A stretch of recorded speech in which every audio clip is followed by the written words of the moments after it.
നമുക്ക് നേരം വിളിക്കുന്നവർ ഇവിടെ തന്നെ നിൽക്കാം. അവന്മാര് മായ ഉപദ്രവിക്കുക ഇനി വന്നാലോ? ഇനി ആ കാര്യത്തിൽ പേടിക്കണ്ട. ഇനി മിക്കവാറും അവര് വരുന്നത് നമ്മൾ ഉപദ്രവിക്കാനായിരിക്കും. പട്ടിണിയും കടന്ന് തല്ലും കൊണ്ട് കൊട്ടാരത്തിൽ കിടന്ന് ചാകാനാണ് തലയിൽ എഴുതിയിട്ടുണ്ടെങ്കിൽ തൂത്താ പോവോ?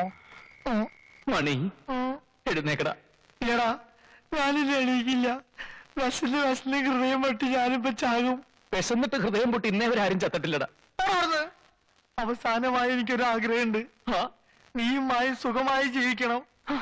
നിങ്ങൾക്ക് ജനിക്കുന്ന കുഞ്ഞിന് എന്റെ പേര് ഇടണം. അത്രയും വേണോടാ? എടാ, നിന്നെ പോലെ തന്നെയല്ലേ ഞാനും. എനിക്ക് വിശക്കുന്നില്ലേ? കുറച്ചൊക്കെ സഹിക്കണോടാ. എന്റെ തമ്പ ചത്ത ഞാൻ സഹിക്കും. വിശപ്പ് സഹിക്കാൻ പറ്റില്ലടാ. പണ്ടാറടങ്ങാൻ എനിക്ക് പലതും കിട്ടുമെന്ന് നോക്കാം. വാടാ.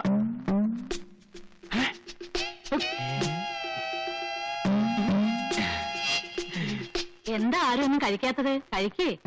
ഇപ്പൊ ഒന്നും വേണ്ട, ഞങ്ങൾ കളിക്കാൻ പോക്കോട്ടെ. വേണ്ട, മുഴുവൻ കഴിക്കാതെ ഇവിടുന്ന് അനങ്ങിയിട്ടുണ്ടേ അടിച്ചു തോലിരിക്കും ഞാൻ ഭക്ഷണം കഴിച്ചു വരുമ്പോഴേക്കും മുഴുവൻ കഴിച്ചോണം കേട്ടോ.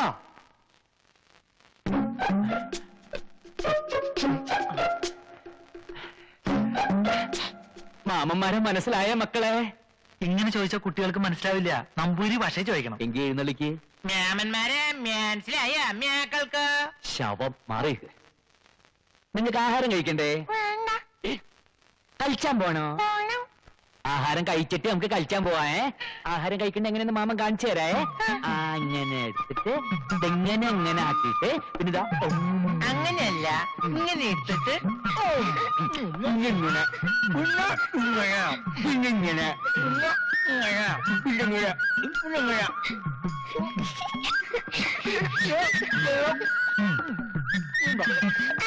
ഇങ്ങനെ ശരിക്കും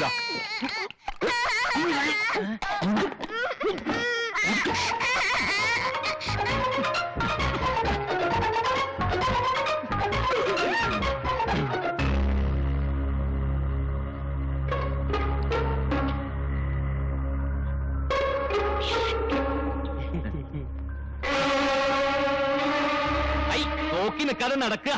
ഒന്ന് നിൽക്കുക. ക്ഷമിക്കണം, എനിക്ക് ആളെ മനസ്സിലായില്ല. സാരമില്ല, നോ ക്ഷമിച്ചിരിക്കുന്നു. അല്ല, ഒന്ന് പരിചയപ്പെടുന്നതിൽ വിരോധമുണ്ടോ? പക്ഷെ ഞങ്ങൾക്കൊന്ന് പരിചയപ്പെട്ടേ പറ്റൂ. നീ ആരാടാ? അവനെ ഒന്നും ചെയ്യണ്ട, അവൻ എന്റെ കൂടെ വന്നതാ. താനാരാ? ഞാൻ അവന്റെ കൂടെ വന്നതാ. അച്ഛാ, ദേ അവൻ. ആലേ എന്റെ കഴുത്തിന് പിടിച്ചല്ലേ ആ ദുഷ്ടൻ. ഹലോ, എന്താ ഇവിടെ? ഇയാളെ അറിയോ? ഞങ്ങൾക്ക് ആർക്കും മനസ്സിലായിട്ടില്ല. ആരാന്ന് ചോദിച്ചിട്ട് പറയണില്ല.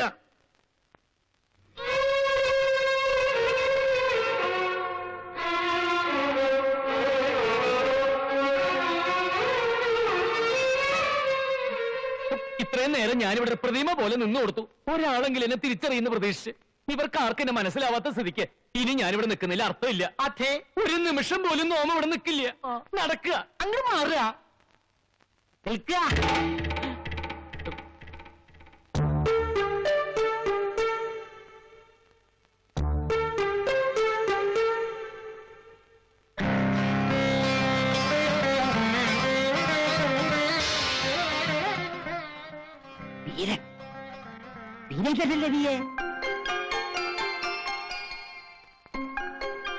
വല്യമ്മാമേ, നിനക്ക് മനസ്സിലായില്ലേ കുട്ടി? വല്യമ്മാമേ, വല്യമ്മാമ എങ്കിലും എന്നെ തിരിച്ചറിഞ്ഞല്ലോ. നല്ല വല്യമ്മ, സ്നേഹമുള്ള വല്യമ്മ. 5 വയസ്സുള്ളപ്പോ കണ്ടതാ ഞാൻ ഇവനെ. ഇപ്പൊ ഒറ്റ നോട്ടത്തിൽ ഞാൻ തിരിച്ചറിഞ്ഞു. അതാ രക്തബന്ധം എന്ന് പറയുന്നത്. അമ്മ എന്താ വരാഞ്ഞേ? അത് അമ്മയ്ക്ക് നല്ല സുഖമില്ല. എന്താ അവൾക്ക്? ഒന്നുമില്ല, ഒരു പനി. ഇയാളാരാ? എന്റെ സ്നേഹിതനാ മണി. മണിയും ഡൽഹി തന്നെയാ? അതെ. മണി എന്ത് ചെയ്യുന്നു? ഞാൻ ഈ കാളവണ്ടി. കാളവണ്ടിയോ? കാളവണ്ടിയല്ല, കാലാബണ്ടി.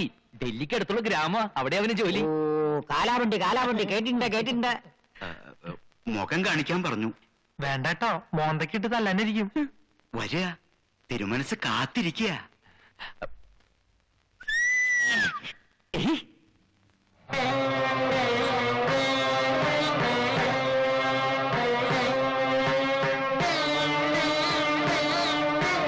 ഇങ്ങടൊക്കെ വരാൻ അത് പിന്നെ അമ്മ പറഞ്ഞിട്ടാ.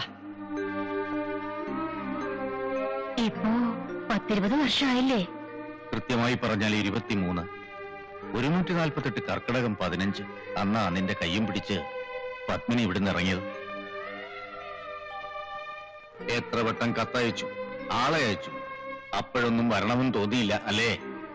തനിക്ക് എന്നെ വേണ്ടെങ്കിലും അങ്ങനെ അവഗണിക്കാൻ എനിക്ക് വയ്യല്ലോ. എപ്പോഴും തന്നെ കുറിച്ച് അന്വേഷിക്കാറുണ്ട്. അറിഞ്ഞതൊന്നും ഒട്ടും നല്ലതല്ല. ജയിലിൽ നിന്ന് എപ്പോ ഇറങ്ങി? ജയില എന്നോടൊന്നും വിളിക്കണ്ട. എന്റെ അനന്തരവൻ ഡൽഹിയിലെ തെരുവുകൾ ഭരിക്കുന്ന റൗഡിയാണെന്ന് കേട്ടപ്പോ എനിക്ക് ആദ്യം വിശ്വസിക്കാൻ കഴിഞ്ഞില്ല. എന്താ? പിന്നെ ലണ്ടനിലേക്ക് പത്മിനി തന്നെ അയച്ചതും അവിടെ ഉള്ളവർ തന്നെ ഇങ്ങോട്ട് തിരിച്ചയച്ചതും ഒക്കെ അറിയുന്നുണ്ടായിരുന്നു. ഒടുവിൽ ജയിലിൽ കിടന്നതും. അയ്യോ, അതൊക്കെ വെറുതെ ആരാണ്ട് പറഞ്ഞിട്ടാക്കിയതാണ്ടാ. ആ. ജയിലിൽ പോയിട്ട് ഇന്നേവരെ പോലീസ് സ്റ്റേഷനിൽ പോയി ഞാൻ കയറിയിട്ടില്ല. ദില്ലി വാലയുടെ ഭാഷ തനി നാടനാണല്ലോ. അത് പിന്നെ ഈ നാടൻ ഭാഷ, നാടൻ ഭക്ഷണം, നാടൻ പാട്ട് ഇതൊക്കെ എനിക്ക് വലിയ ഇഷ്ടാ. ഏതായാലും തനിക്ക് ഇങ്ങോട്ട് വരാൻ തോന്നിയല്ലോ. ഭാഗ്യം. കണ്ണടയും മുമ്പ് ഇയാളെ ഒരു നോക്ക് കാണണമെന്നുണ്ടായിരുന്നു. ഇപ്പൊ മനസ്സ് നിറഞ്ഞു. പത്മിനിക്ക് അവക്കിപ്പോഴും പിണക്കം മാറിയില്ലാന്നുണ്ടോ? എനിക്കറിയില്ല. തീർത്ഥയാത്ര കഴിഞ്ഞ് വന്നതല്ലേ, വിശ്രമിച്ചോളൂ. പിന്നെ പറയാണ്ടെങ്കിലും പോകരുത്. ഇയാളോട് എനിക്ക് ഇത്തിരി സംസാരിക്കാനുണ്ട്. എനിക്ക് അങ്ങോട്ട് ചില കാര്യങ്ങൾ പറയാനുണ്ട്. അത് മറ്റൊരു സന്ദർഭത്തിലാവാം. അത് ശരി. അതിശയം തന്നെ. നിനക്ക് അപ്പ തന്നെ കാര്യങ്ങൾ അങ്ങോട്ട് പറയാനില്ലേ? ഞാനും ആലോചിച്ചതാ. പക്ഷെ മായ എന്റെ കൂടെ ഇറങ്ങി വരാൻ കൂട്ടാക്കിയില്ലെങ്കിലോ? ഏതായാലും കൊട്ടാരത്തിൽ കഴിയാനുള്ള അവസരമായില്ലേ. ഇനി സാവകാശത്തിൽ സത്യം മായയെ പറഞ്ഞ് മനസ്സിലാക്കണം. അതുവരെ തിരുവട്ടാറിലെ അപ്പു ദില്ലി വാല വീരേന്ദ്രനാവണം. അന്ന് നമ്മൾ ചായക്കട വെച്ച് കണ്ടവനല്ലേ? ഇവൻ കുഴപ്പമുണ്ടാക്കോ?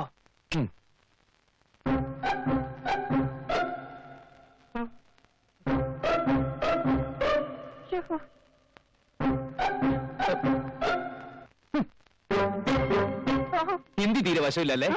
ഹിന്ദിയിൽ ഇങ്ങനെ കാണിച്ച അടുത്തേക്ക് വരിക എന്നാണ് അർത്ഥം. മലയാളത്തിൽ ഇങ്ങനെ കാണിച്ചാലും അത് തന്നെ അർത്ഥം. ഞാൻ വരാതിരുന്നത് പേടിച്ചിട്ടാ. പേടിക്കണ്ട. ഡൽഹി തെരുവുകൾ അടക്കി ഭരിക്കുന്ന ഈ രാജകുമാരൻ സാധുക്കളൊന്നും ചെയ്യാറില്ല. അല്ലെങ്കിൽ അന്ന് ചായക്കടയിൽ വെച്ച് നീ എന്നെ അപമാനിച്ചപ്പോ ഞാൻ സ്ഥിരം ചെയ്യുന്ന പോലെ നിന്റെ കഴുത്ത് മുറിച്ചെടുക്കുമായിരുന്നു. ആളറിയാതെ ഞാൻ, എന്നോട് ക്ഷമിക്കണം. നിന്നോട് ക്ഷമിക്കാൻ നാം ശ്രമിക്കാം. പക്ഷെ നീ എനിക്ക് ചില ഉപകാരങ്ങളൊക്കെ ചെയ്തു തരേണ്ടി വരും. എന്ത് വേണമെങ്കിലും ചെയ്യാൻ കൽപ്പിച്ചോളൂ. ഇവിടെ ഒരു പെണ്ണിനെ കൊണ്ടുവന്നിട്ടില്ലേ മായ? അവളുടെ അടുത്തേക്ക് ആരെങ്കിലും പോവുകയോ അവളെ ഉപദ്രവിക്കാൻ ശ്രമിക്കുകയോ ചെയ്താൽ അവന്റെ കരയിൽ ഞാൻ ബെൽറ്റ് ബോംബ് വെച്ച് പൊട്ടിക്കുന്ന ഇവിടെയുള്ള ഓരോരുത്തരെ നീ അറിയിക്കണം. പിന്നെ മായയ്ക്ക് രാവും പകലും നീ കാവലുണ്ടായിരിക്കണം. അവൾക്ക് എന്തെങ്കിലും ഒരു പോറൽ സംഭവിച്ചാൽ അറിയാമല്ലോ, നിന്റെ തല. അയ്യോ പറയണ്ട, എല്ലാം ഞാൻ നോക്കിക്കോളാം. പിന്നെ ആ ബെൽറ്റ് ബോംബിന്റെ കാര്യം ഒന്ന് എഴുതി തന്നെ. വേണ്ട പോലെ എല്ലാരെയും അറിയിച്ചോളാം. ഈ എഴുതി കൊടുത്തേക്കൂ. Follow me.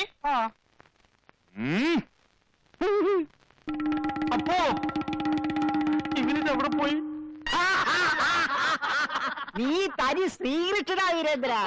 രണ്ടനല്ലേ എന്റെ പൊന്നമ്മായി. ഈ വല്യമ്മാമ പോലും അവിടെ ചെന്ന ആ നിമിഷം കൃഷ്ണനാവൂലേ?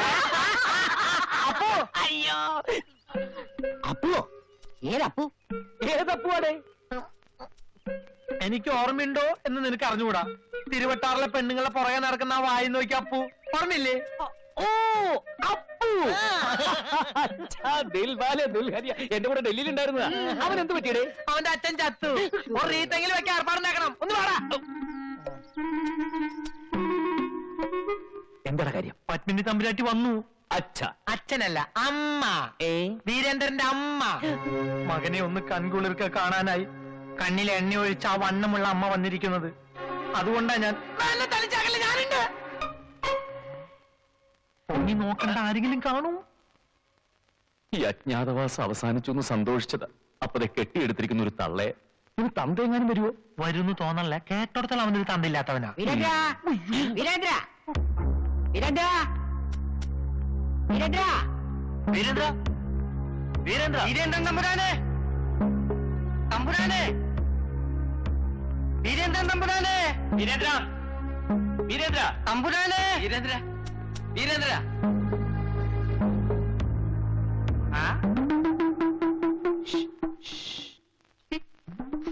തമ്പുരാന്റെ ഓരോ വികൃതികള്. മടിയേ, ആ തള്ള ഇവിടെ നിന്ന് ഓടിക്കാതെ നിവൃത്തിയില്ല. നീ പോയി എന്തെങ്കിലും ഒന്ന് ചെയ്യേ. ഞാനൊന്ന് വരട്ടിയാലോ? ഒരു ഉഗ്രം വരട്ടിയാ അവര് വന്ന വഴി ഓടും. എങ്കിൽ വേഗം പോയി ഓടിക്കടാ.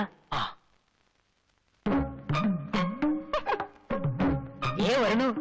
ആരാ അത്? നീലേ സ്നേഹിത വീരേന്ദ്രന്റെ.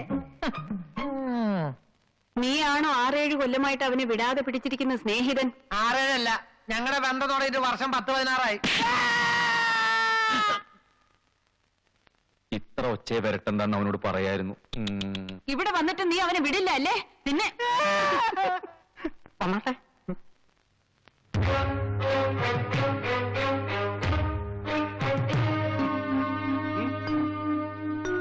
കണ്ടേ.